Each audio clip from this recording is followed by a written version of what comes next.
लिए और ये तूफान बने हुए हैं। फैजान ने एक और तूफानी शॉट खेल दिया है। मिड विकेट इसको लेकर वापस ये हार्ड हैंड का इस्तेमाल किया और गेंद आसमान की बुलंदियों पर है और एक और ये लीजिए गेंद उड़ी और ये फिर से जाल में टकराई।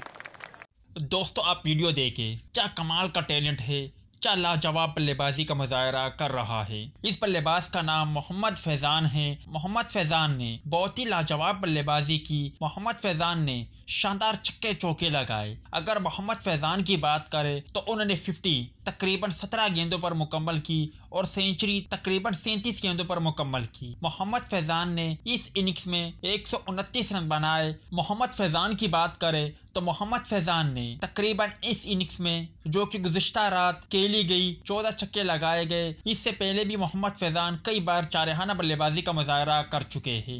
दोस्तों मोहम्मद फैजान की अंदाज़े बल्लेबाजी देखे तो ये बहुत ही लाजवाब है और आने वाले वक्तों में अगर मोहम्मद फैजान को मौका मिला और मोहम्मद फैजान इसी तरह की बल्लेबाजी करते रहे तो यकीनी तौर पर मोहम्मद फैजान दुनिया के अजीम बल्लेबाजों में अपने आप को बहुत जल्द शामिल कर लेंगे। आपको मोहम्मद फैजान की अंदाज़े बल्लेबाजी देखकर किस तरह लगा, कमेंट सेक्शन में लाजमी तौर पर मुझे बताएं।